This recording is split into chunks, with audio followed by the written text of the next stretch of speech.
Hey guys, I wanted to just make a video. I have a lot of subjects on my mind, I guess, and it's like I want to be able to I want to make more content and I want to express more than I do. So, I thought I would just, you know, discuss some of the topics that have been on my mind lately and I haven't really gotten to the bottom of some of them, but I'd like to just begin to discuss them. So, the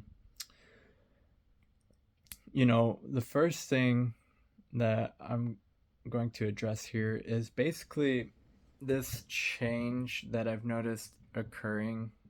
Maybe it's because I lived on my own for a while, so I didn't have to be around other people and adjust to other people as much as before. But um, basically, what I mean is like how I don't know if like Joe Rogan, like manosphere people, people like Jordan Peterson, Joe Rogan, Jocko Willink. There's a whole list of people. I could list off Russell Brand, Tulsi Gabbard, all these different people are highly controversial people now. And before, I felt like that was not the case.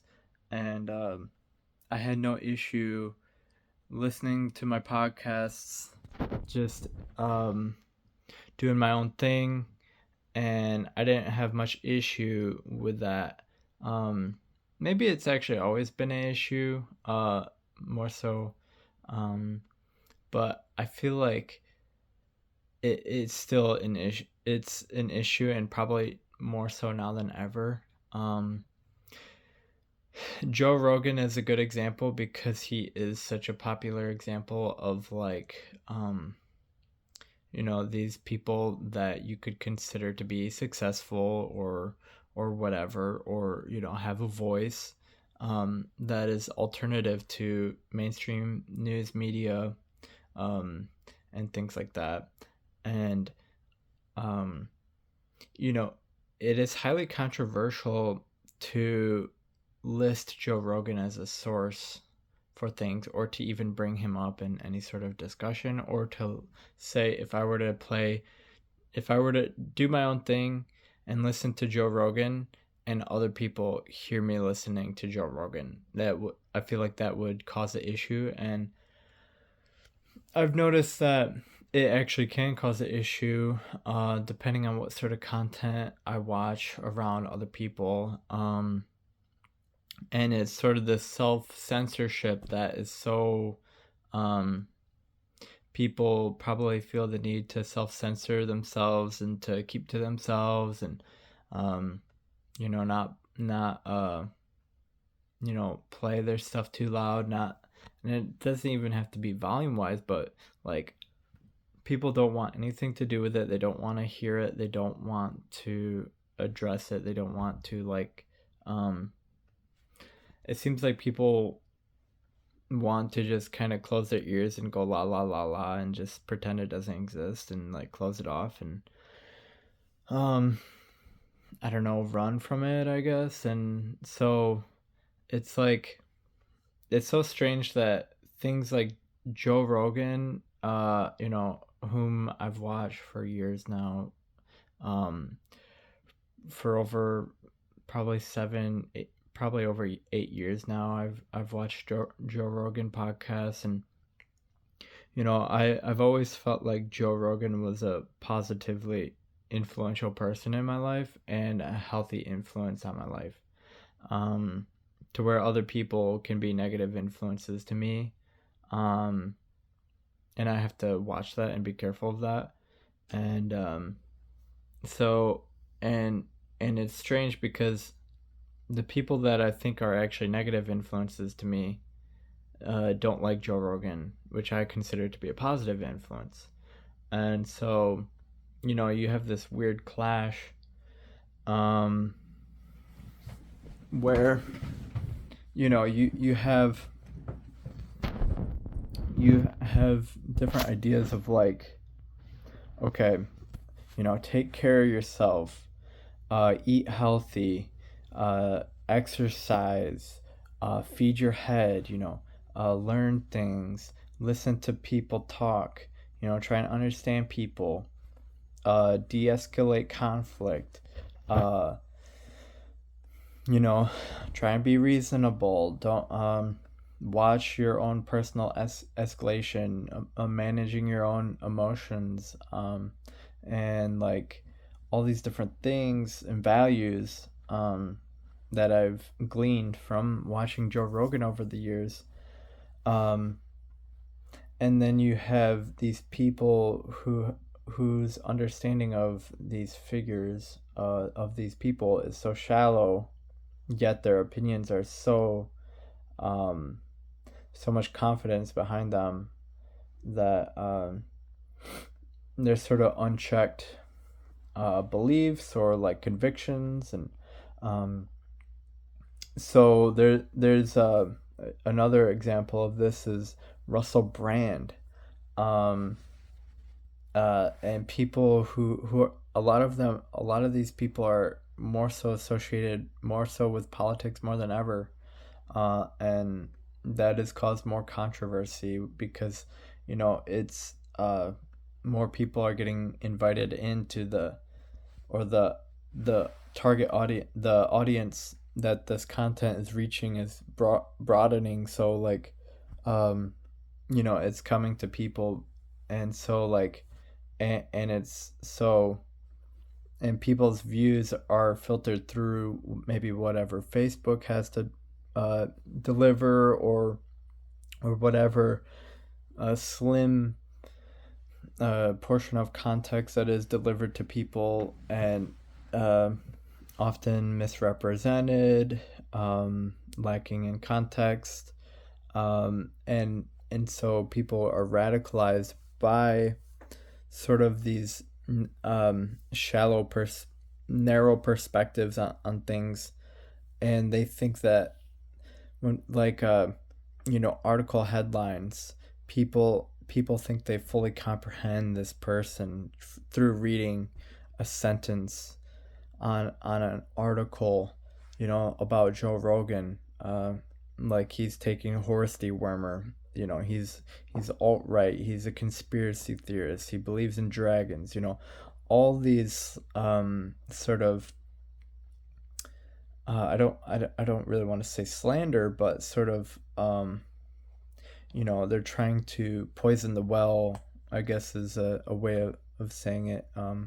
It's basically like, don't listen to this guy. He takes horse dewormer. He's got RFK. He's got worms in his brain, and like all these things like where people are like, don't listen to this guy. Don't pay attention to him. Avoid him. Listen to me instead.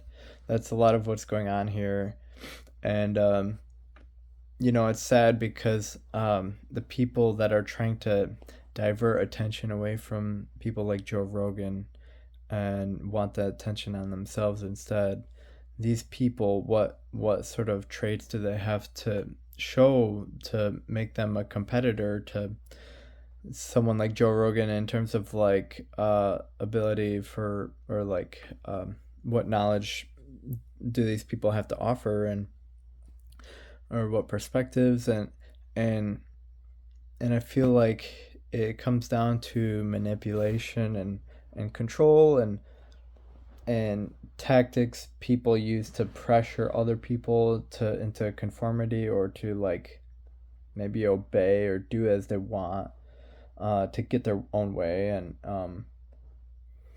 yeah, to force people into compliance.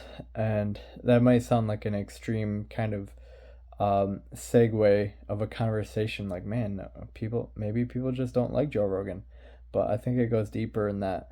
I think people like Joe Rogan, I could have a whole list of people here, but people like Joe Rogan, uh, these people are a threat in some sense to other people's way of living, because the way that Joe Rogan lives is so different that it implies that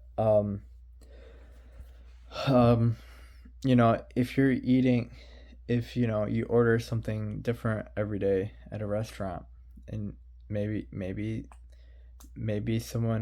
what someone else is ordering is actually the better option, and and uh, and maybe what Joe Rogan has to offer is actually the better thing, you know, and so like it it's a Joe Rogan isn't necessarily an affirmation to people's ways of living. It's not an Joe Rogan isn't an enabler, so he's not really liked in that way because he doesn't appease people. He doesn't appease people's worst desires to like self-indulgence and things like that, and laziness, and to just um negative sort of character traits. And um he's not just a kind of carefree. I mean, he can be live how you want, and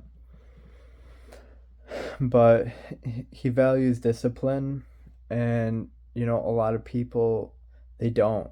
Okay, so you know um and the way that Joe talks about people who don't value discipline, um and just the way Joe talks about a lot of these normal people, is it I guess it's people take offense to it, very great offense to it, and so people try to discredit Joe Rogan entirely.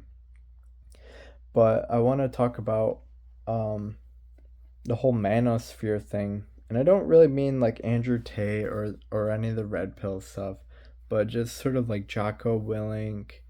Um, you could even put like Ben Shapiro, different people like that, and these different um, spheres of influence, like carnivore diet, um, a lot of this stuff, and maybe even conservative politics and stuff like that, or traditional values, or even Christianity, and like um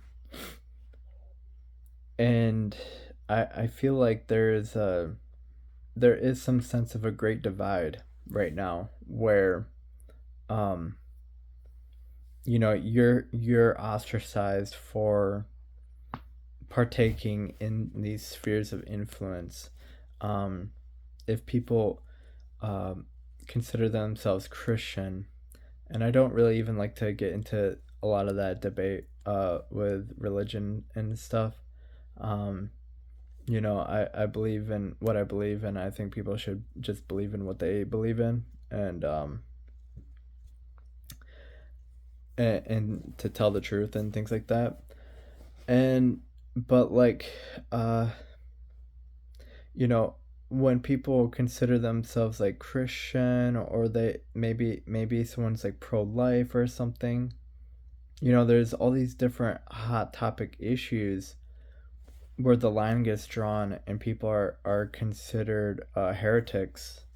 And um and i and I feel like this is a really unique time in history that is sort of repeating a cycle of past eras, like witch hunting and things like that. And when I think of like how people, like, if I have to hide uh listening to Joe Rogan around people, or I have to turn it down so it doesn't frustrate people, it's like it makes me think of like Anne Frank, and how she had to hide from Nazis, and how um when people didn't comply in the Nazi military or police, the Nazi officers, and how people didn't obey or follow lockstep with the orders, how they would get ostracized, and um, get even made fun of or punished. They would be considered traitors. There's a very good example in the war between the USSR and Nazi Germany, where Hitler told his or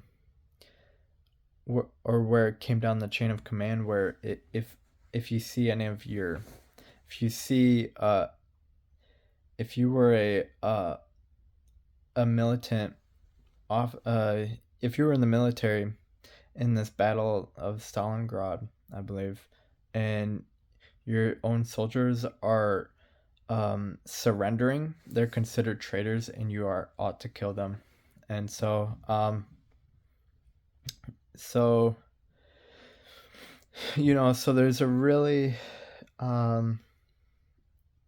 so a lot of people in Nazi Germany were manipulated into, and it's kind of unfair to say manipulated, even because people ultimately, I believe, have some level of choice, but we can take this as an influence of how people were pressured to make a choice, whether you either fight for the Nazi military, and if you surrender, then you are to be killed. And so and then there's more petty uh, uh, more petty transgressions that could be made within the Nazi regime. So if you like to more petty level things, like if you're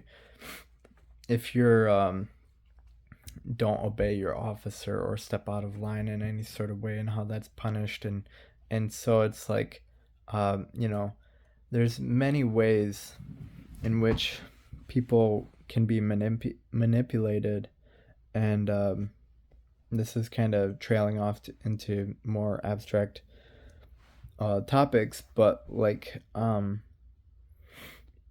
so it's weird because it's almost like people want affirmation for the wrong thing, and so that's why they punish people for stepping out of line for doing the right thing. And this is another topic that has come to my mind, which is this malignment of positive and negative feedback. So we think of positive and negative reward circuitry.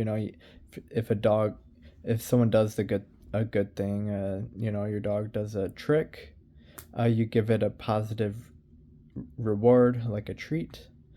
And if it does something not desirable or bad, whatever, people historically would punish their dogs and so on, spank them, and people, that's just ingrained in people to give negative feedback.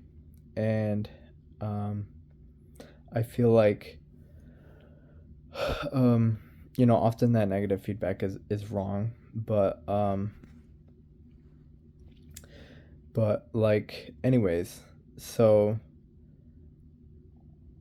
the malignment, maligned feedback response, and how in tyranny and things like that, and how people get rewarded for doing the wrong things, or punished for doing the right things.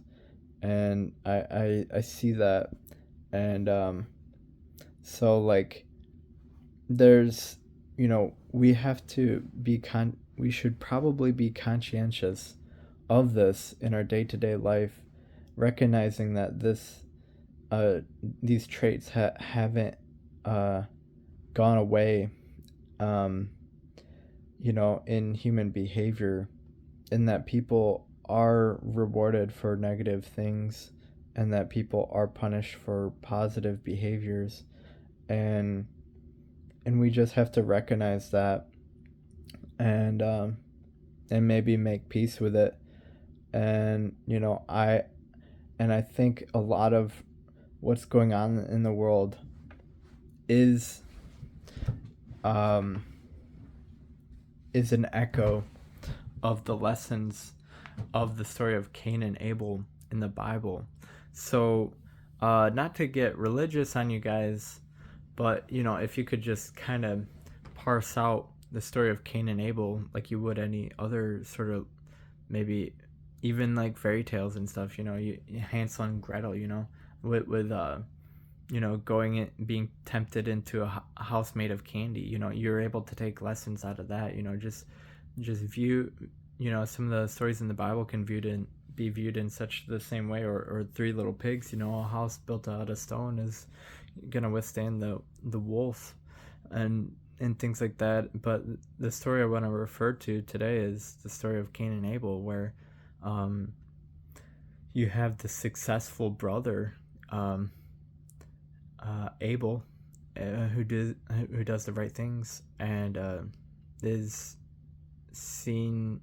is pretty much living in a more favorable way to Cain in the Bible, and so things are going well for Abel, and things are not going well for Cain, and so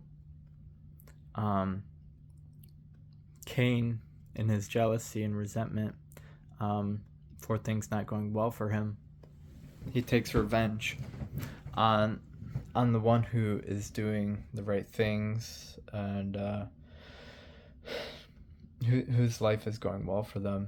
And I see that in this world where you see people's outrage at people like Elon Musk and Joe Rogan and Donald Trump, and I mean, sure, I'm not saying these people can't do anything wrong. It may come out, maybe it has come out already, that maybe these people have done atrocious things, maybe, I don't know, but like, I to me, someone like Elon Musk, if I was a little kid, I would have probably looked up to Elon Musk as like, wow, he's like a super rich billionaire, soon to be trillionaire. I remember when I was a kid, I wondered if there were any trillionaires, and I remember looking on Forbes when I was probably like 5, 6, 7 years old. Uh, I remember fascination with sports cars when I was younger, and space, and so, and I remember looking up to that sort of stuff, like, wow, these people, they're so rich, and they have so much money, and they can have any car that they want, and to a little kid, that's like a dream, to have so much, you imagine that to be what freedom is, to be able to drive whatever car you want, to like have any food you want, and that is seen, any toy you want, if you want an airsoft gun, and just sort of that unrestriction is like, I remember looking up to that sort of stuff, to think that, okay, there's people out there, and what would I do? People do that all the time. What would I do if I had $1 million? Blah blah blah.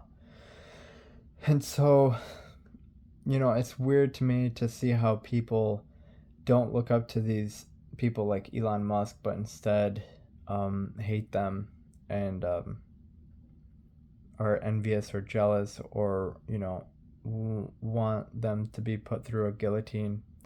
And I think it's because of their success, it makes people self-reflect on their own, maybe failures, perhaps, or just how they themselves are not living up to that sort of thing, or whatever, or maybe people think that money makes you happy, and that like all these rich people, they just have it so easy, and why do I have it so hard, and it's not fair, and and so these people, and it doesn't even have to do with wealth. Viktor Frankl has a quote, it says that, he says, and he's the guy who survived through Nazi Germany concentration camps, and he said something to the effect of, when people fail to find a significant source of meaning in their lives, they resort to seeking pleasure instead, and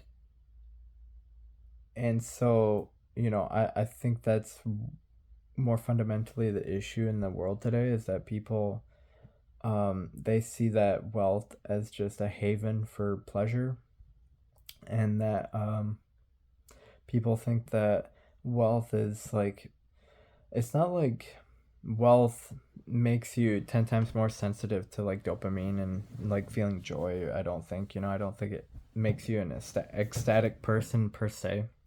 I think, um, Elon has had um, failures in his life, unsuccessful relationships and stuff like this. His life isn't perfect, even though he has all this money. But yet, people, um, they see the money as, I think people see money as salvation, and so people are envious of it, and I truly don't think money is really a salvation. And I think that money can add fuel to people's vices. And, there's been times where I suffered from, I want to say, addiction, to the point where I, I pretty much like prayed to not have money, or at least it was a very subconscious sort of like yearning desire to not have any money at all, because, or to want to spend my money as quickly as I could so I could, keep myself from binging and stuff like that. And uh, so I wouldn't hurt myself. And so, like, I don't think money is really, you know a savior per se. I mean, there can be a spiritual spirit. There can be a spirit to money, perhaps, and that's a new concept to me, to think that, there is something to do with money that gives it meaning and value. But um it's not always the case, but I don't think, at least. But there's this sort of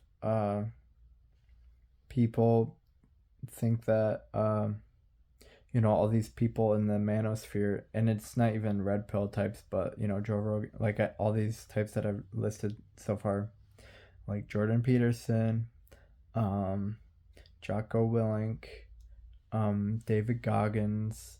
I could go on, and all these people, they have haters.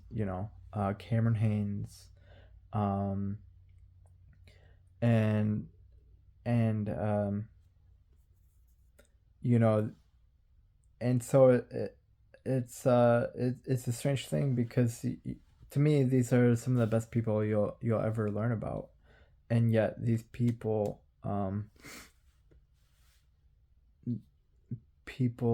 will grandstand on these influential people in the comments, and these are just random people you don't really know anything about. They're probably from a small town or something, or they're working a normal job. They're probably out of shape. They're probably all these different things, and meanwhile they're grandstanding and giving advice to these hyper successful people.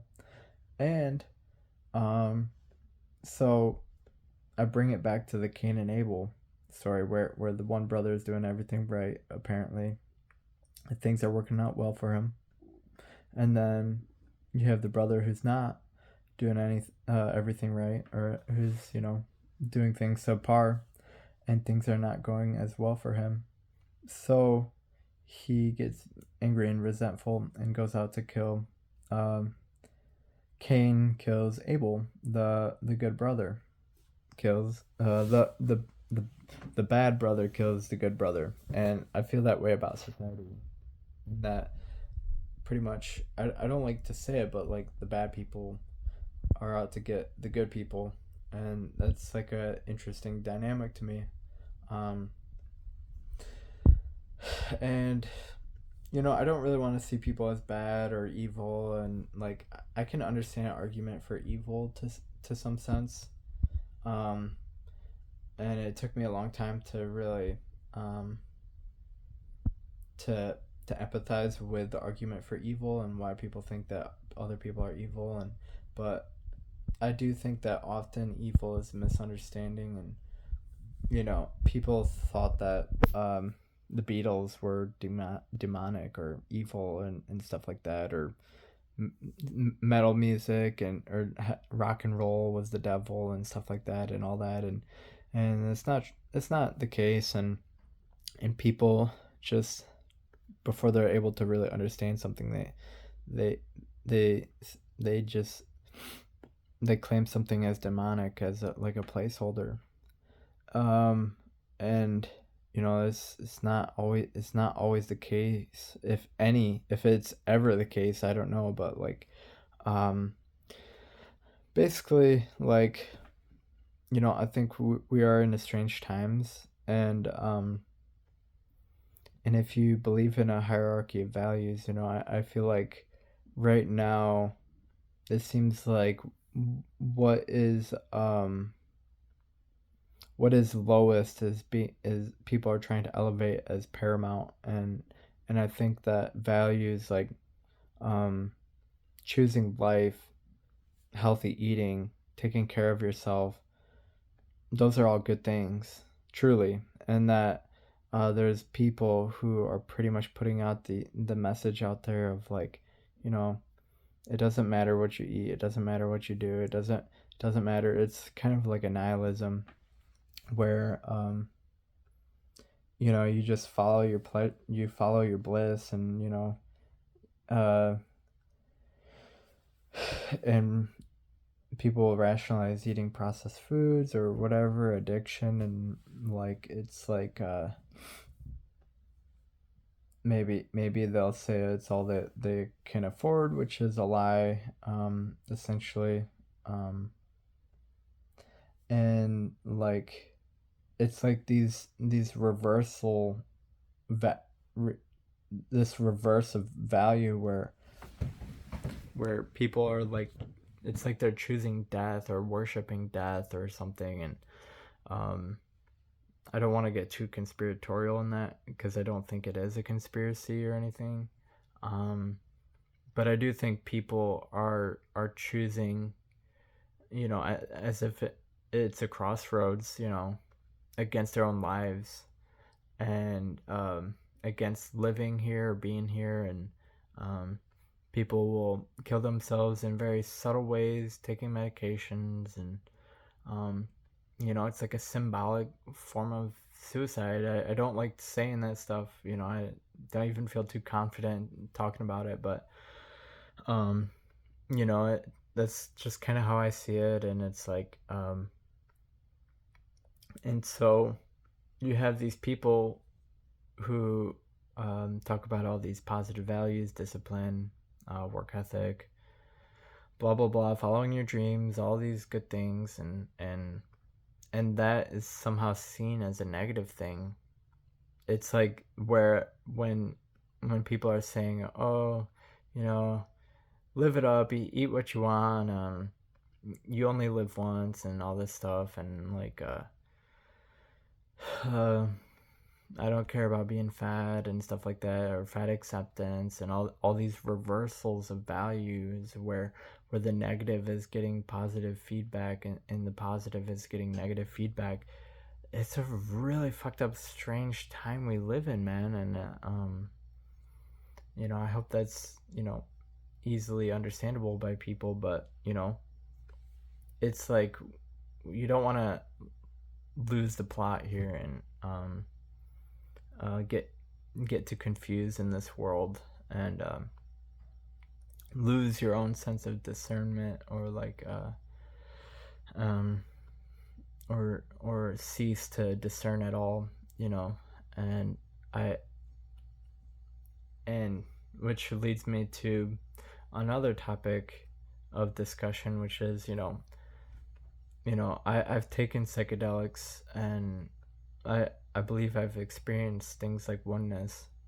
And it's like, how do you reconcile experiences of oneness with the ideas of like hierarchy, of like um, if everyone is one, um, is everyone equal? And like, is it all the same? Is it all does it not matter what you do? Does it um, you know at the end of the day, does it matter what you do? And it doesn't matter if you do criminal things or like, and obviously it's like, I think at a certain point it's like, I think it does matter what you do, and how you live your life. And you have to discern like crossroads in your life and be like, okay, there are things that are better or worse.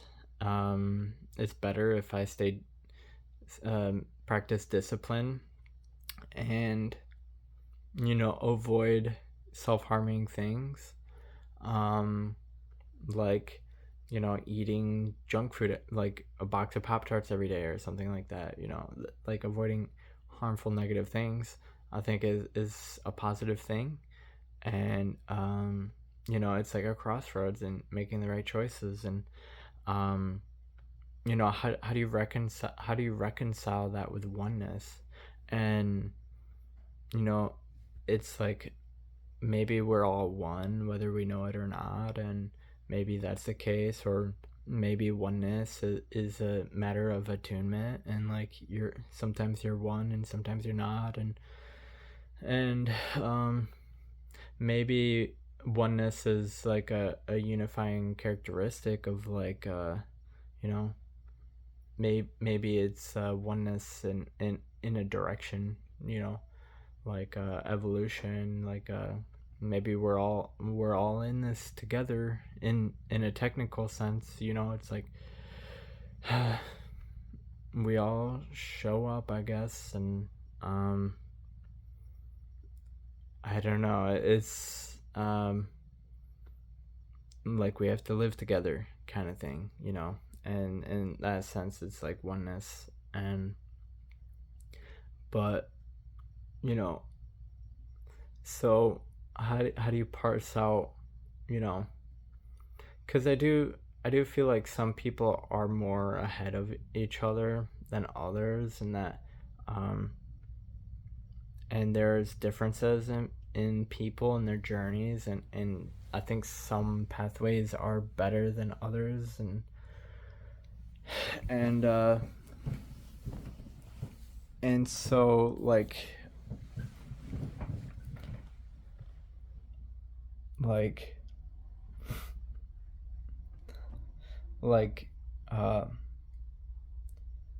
or like, you take a test in school, and not every answer you put on the test is going to be correct. And so like there's going to be differences in score on the tests. And so is that not representative of oneness?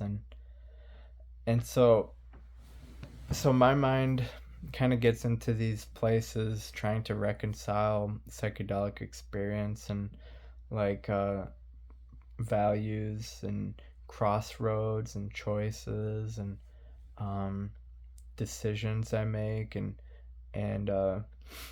you know uh, sort of weighing out in some sense like what people are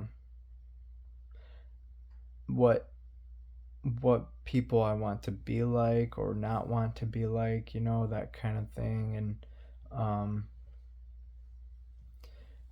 deciphering and sort of um deciding what is more favorable or more ideal, and navigating through this life, and um deciding what I believe is correct, best, the the best options I have access to, um and how to navigate this world where um you know there's certain pathways of behavior that I don't want to participate in or do, and and disagreeing with people, and um I can be very agreeable, but I think there's times to draw the line, and say, okay, this is I don't want to participate in this. I don't want to play. I don't want to support. I don't want to give a helping hand in a regime. I don't want to. I don't want to affirm people's delusions, or I don't want to give affirmation to the wrong things. I don't want to give credit where it's not due. you know I don't want to say something's right if it's not. And um it's so tricky. It can feel so tricky in today's age, in today's world, where you know people so desperately, I think, don't want to be wrong about things, and so you can't even tell them that they're wrong about anything. And so um we have to walk on eggshells a lot. I think maybe it's just me, but um so there's that. And I should probably wrap this up, but um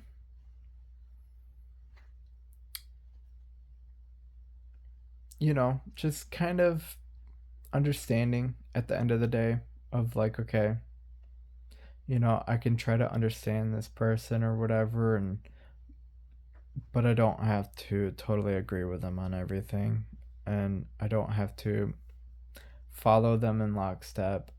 I don't have to really do as they do. I don't have to repeat their same patterns. I can understand them, but I don't necessarily have to be them. I can be myself, and I can choose different things, and that is seen as heresy to some people, to choose different, because it implies that they're wrong, and and that's just something you gotta live with, I guess. And people like the affirmation of conformity. If everyone's doing the same thing, even if everyone's wrong, people can feel like they're maybe doing the right thing because everyone's doing it. And we all know where that goes, I think, where just because everyone else is doing it, isn't a proper justification. And ultimately, you have to be responsible of yourself, and yeah. All right, guys, thank you for watching. I hope you like my cool Alex Gray poster. Thank you for watching. I just want to start putting more ranting videos out there. Thank you for watching. Peace, everybody.